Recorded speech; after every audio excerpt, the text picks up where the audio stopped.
Hello, my name's John Rigby-Jones, and I'm currently in lockdown in leafy Surrey. I'm not an academic, however, since retiring, I've spent much of my time researching the life of my grandfather, Eric Rigby-Jones. My first book, Best Love to All, about his experiences as a young officer on the Western Front, was published by Helion in 2017, and my second, Tintawn and Binder Twine, the story of Eric Rigby-Jones and Irish ropes, is being published by Fonthill Media this month. In fact, I received the advanced copies at my house a couple of days ago. This presentation is a summarised version of an episode from the book. I've called it Irish Flax for British Sisal, a case of Anglo-Irish cooperation during the Second World War. Irish Ropes was the only major manufacturer of agricultural twine in Southern Ireland during the Second World War. Unlike the Belfast Rope Works, north of the border, which was then the largest rope factory in the world, Irish Ropes had only been established just 6 years earlier, in 1933, in Newbridge, County Kildare, in the derelict former British cavalry barracks that dominated the town, and in a corner previously occupied by the military hospital and the indoor riding school. It was founded by my grandfather, an Englishman whose family had been in the rope-making business in Liverpool for more than a century, with the active support of De Valera's new Fianna Fáil government, and especially its Minister for Industry and Commerce, Sean Lemass, as part of its policy of industrial development. Although Irish Ropes was always thought of as a family business, it quickly became a quasi-state enterprise. In 1936, the government's Industrial Credit Corporation invested £20,000 to acquire a controlling 50% stake, while the Department of Industry and Commerce acted as guarantor for all of its bank loans. In 1935, Eric took a major gamble by adopting sisal as his main raw material. Although it was excellent for making agricultural twine and was already being widely used in mainland Europe, it had yet to be accepted by many British makers and users of rope, who preferred manila hemp from the Far East for its ability to withstand immersion in salt water. In 1938, Eric extended his use of sisal to floor coverings under the brand name Tintawn, in order to maintain year-round employment at the factory and reduce its reliance on seasonal demand for twine. Sisal is an agave, native to Central America. It was introduced into East Africa in the 1890s by an agronomist working for the German East Africa Company, and became the region's most important export between the wars. In spite of the global depression of the 1930s, exports grew each year from 4,000 tonnes in 1917 to 129,000 tonnes in 1938. Ireland's decision to remain neutral at the outbreak of war in 1939 led to a national drive for self-sufficiency. The government's first compulsory tillage order, in October 1939, required farmers to turn over 12.5% of their land to tillage, the growing of crops.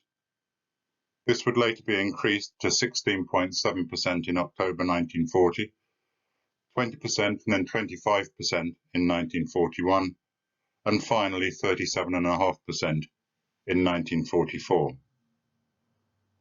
In the process, the country's wheat production increased almost threefold, from 255,000 acres in 1939 to 662,000 acres in 1945. With twine needed to gather the harvest and the supply of imported raw materials under threat, it was down to Irish ropes to ensure that farmers never ran out of twine.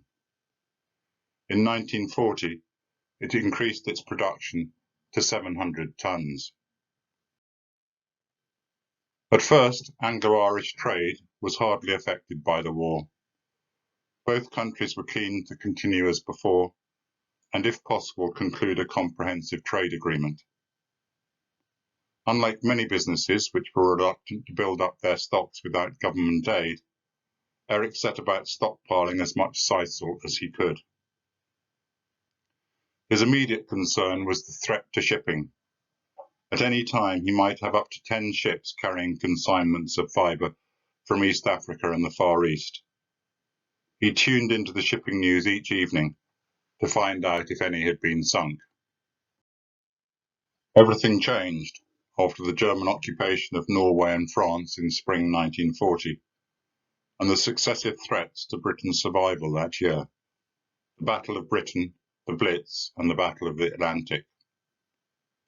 In 1939, the British government had moved quickly to protect its raw material supplies, ring-fencing for itself an annual quota of 90,000 tons of sisal, 3 times the level of its imports before the war. Now, fearing that the loss of sisal's key markets in mainland Europe might destabilise its East African colonies both economically and politically, it pushed growers to cut production by 20% to 100,000 tons, and in return agreed to buy all of it on its own account. The British government would retain control of the world's sisal markets until the end of 1948. By the end of 1940, British disenchantment with Irish neutrality, and in particular its refusal to allow British ships access to Irish ports, led to the imposition of a trade embargo. First as a short, sharp shock to drive De Valera from office, and then, when that failed, as a matter of principle. The impact on Ireland was immediate and severe. In November, Irish ropes had already suffered a major fire at the factory, which damaged more of its sisal stocks than had been needed for that year's harvest. In March, with his salvage operation underway, Eric went off on a lightning trip around Britain to see things for himself. His visit coincided with the total British ban on the export of hard fibres to Ireland. On his return, he wrote an oblique report to his fellow directors that early in the war considerable emphasis was laid upon the need to conduct the extraordinary business of wartime through the usual trade channels. Now the door has been completely shut against us. As from the 1st of March, London brokers may not sell hard fibres outside the United Kingdom if such fibre has come into UK ports for transshipment. In spite of the fire and the British ban, Eric's aggressive stockpiling meant that Irish ropes still had enough sisal from the 1941 harvest. It increased its production of twine from 700 tons to 1,700 tons. But by the end of the year, it had little fibre left and almost no prospect of getting any more. Back in March, Eric had already warned the directors that if the 1941 harvest looks secure, the prospect for 1942 is black. The outlook only got blacker at the end of 1941 after the Japanese attack on Pearl Harbor. Japan's occupation of the Philippines cut off the world's supply of manila at the same time as America's entry into the war led to a massive increase in the US Navy's demand for rope. Early in the new year, the Combined Raw Materials Board was established in Washington to control the Allies' raw material resources. It identified manila, sisal, rubber and tin as its first priorities. Sisal moved overnight from being a distressed colonial commodity with restrictions on production to being a vital raw material in short supply. Growers in East Africa were urged to maximise production and to increase their output in 1942 from 100,000 to 173,000 tonnes. It did not mean that Eric stood any greater chance of getting any. He tried sourcing sisal from neutral countries. However, as well as it being much more expensive, he was frustrated by Ireland's lack of shipping and by Britain's control of the seas. Britain was now using navicerts, which it had introduced in 1940 to prevent trading with the enemy, as a weapon of economic warfare, to hold up cargoes and control global supplies of raw materials. According to the statistics produced by the British Ministry of Economic Warfare, which are themselves evidence of the control that Britain was able to exercise, Ireland imported only 273 tonnes of sisal in 1942, nearly all of it from neutral Portugal. One of its reports in August also revealed that just one cargo of 250 tonnes of sisal had been granted a navicert since the start of the year. This had been shipped via the United States, but confiscated on arrival in New York. Another 500 tonnes were awaiting shipment from Angola, but had not yet been granted a navicert. Eric tried his best to eke out his remaining supplies. He cut back his product line by 90%, experimented with making thinner twine, tried jute and other fibres in part substitution, rationed his customers' orders, and incentivized farmers to salvage and return their used twine in the hope of making new from old. In spring 1942, after erecting new factory gates, he wrote defiantly to his children at school in England that if we do come to an end, we should at least go down with our colours flying. We know quite a lot about Eric's activities that spring because of another report that he wrote to the directors. We're lucky to have it. The copy that he sent his father in Liverpool, who was the only director living outside Ireland, was intercepted by the British censor and copied and forwarded to the Ministry of Supply before being released for delivery. It is now in the National Archives at Kew. It shows that Eric had to attend a series of meetings that spring with the Departments of Supplies and Agriculture to review the production and allocation of twine for the coming harvest. One of the outcomes was the government's only significant emergency powers order relating to twine. Its sale would now be restricted to a 4-month window between July and October, and its use to mechanical binders at harvest time. At one meeting, Eric was asked whether flax might be used as a substitute for sisal. It was not the first time that this had been raised. Before the war, he had been criticised by some economists and farmers for not using Ireland's only indigenous fibre. In their view, Ireland would only ever be truly self-sufficient when it used homegrown raw materials, and the government's policy of industrial development had simply substituted imported raw materials for imported finished goods. At first, Eric rejected the idea. Using a soft fibre like flax to make rough twine would create manufacturing problems. Eric compared it to using silk to make coal bags, and would require almost every mechanical binder in the country to be adjusted. And while the price of sisal, fixed by British Hemp Control, was still under £35 a tonne, not that Eric could get hold of any, and sisal from elsewhere was costing him around £90, Irish farmers already had a ready market for all the flax that they could grow at prices in excess of £200. Eric also reckoned that even if all of Ireland's flax crop was diverted to making twine, it would still not be enough to meet the growing demand from farmers. Given that Britain was in desperate need of flax for its war effort, He suggested bartering Irish flax for British sisal, but was told that such reciprocal arrangements did not come off. Britain's wartime demand for flax meant that at the outbreak of war, it had immediately contracted to buy all of Ireland's flax crop in 1939 and 1940, and had encouraged it, along with Northern Ireland and its dominions and colonies, to maximise their production.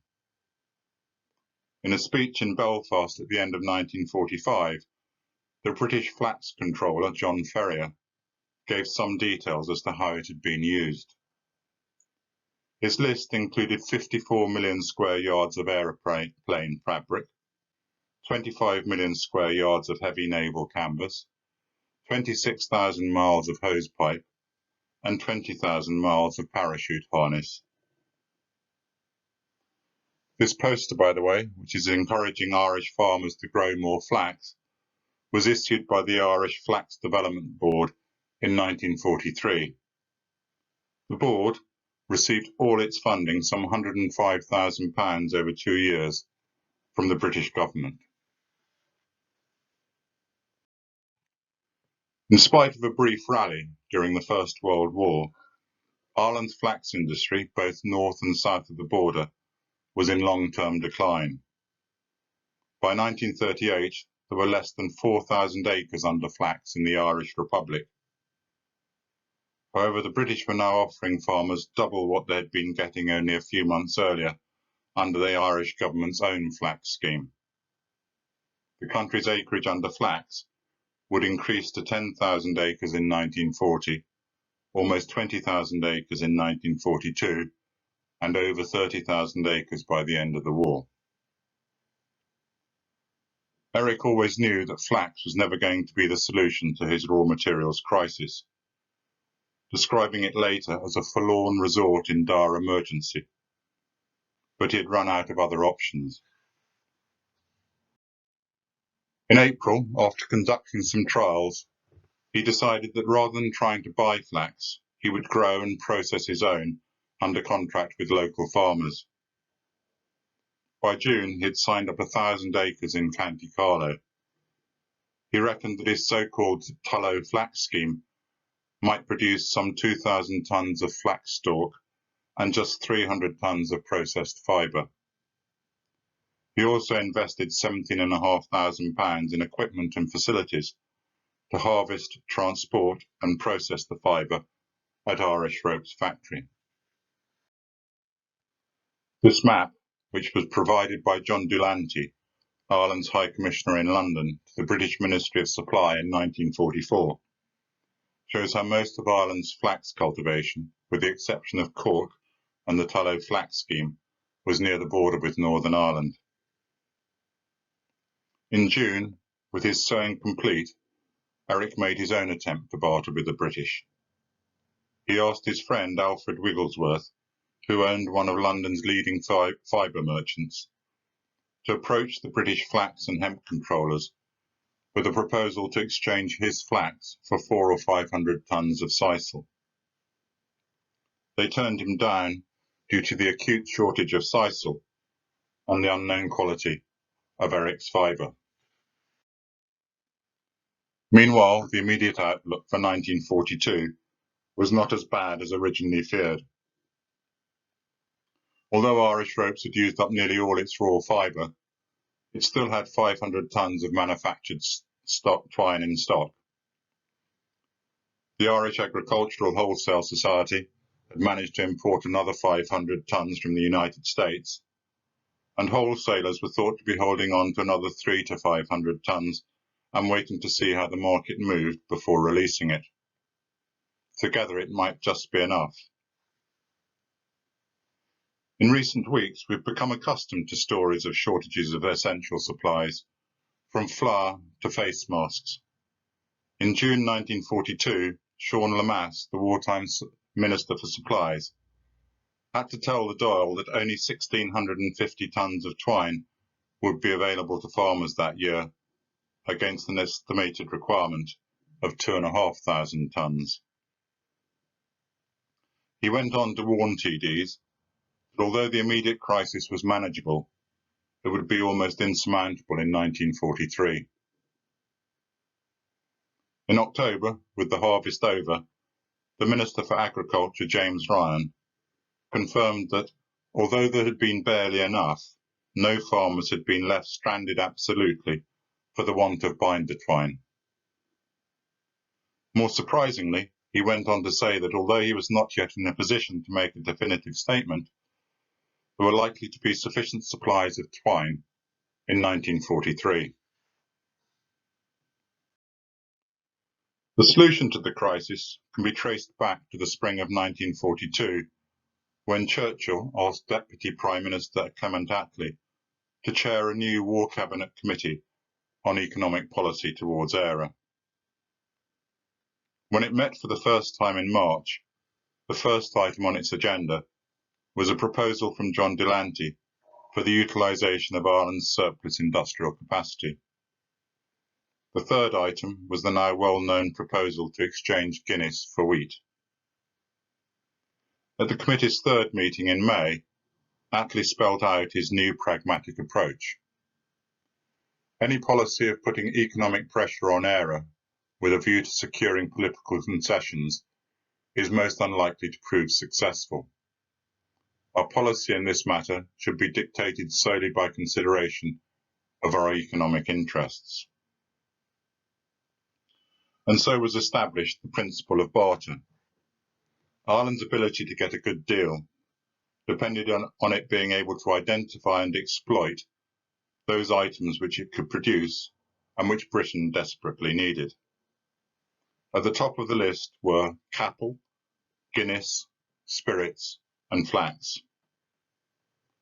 Nevertheless, Lemass felt it necessary to remind the Dáil in June that in present circumstances, our bargaining power is practically nil.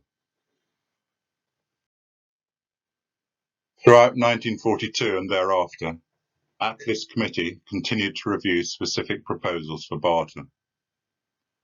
It was Britain's desperate need for flax that led to the successful barter of Irish flax for British sisal. In September, the Minister of Supplies, Andrew Duncan, himself a member of Attlee's committee, submitted a formal proposal to exchange flax for binder twine.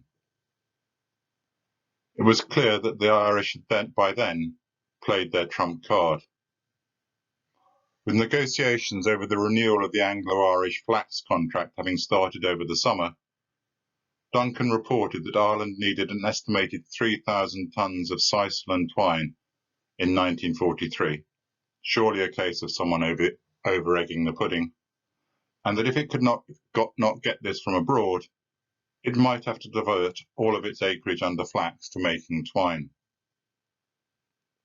The essence of Duncan's proposal was that if Ireland agreed to increase its acreage under flax by 50% to 30,000 acres in 1943, and to sell it all to Britain, Britain in return would provide Ireland with enough sisal and twine. The main terms were quickly agreed, but a final deal was delayed until February by the need to obtain the approval of the Combined Raw Materials Board. Under the terms of the deal, the British government would buy all of our Irish Rope's unretted flax crop and would release to it 1,000 tonnes of sisal in equal instalments over the next 4 months and a further 1,000 tonnes of manufactured twine by June. In April, Lemass told the Dáil that they represented a bare sufficiency, but a sufficiency nevertheless.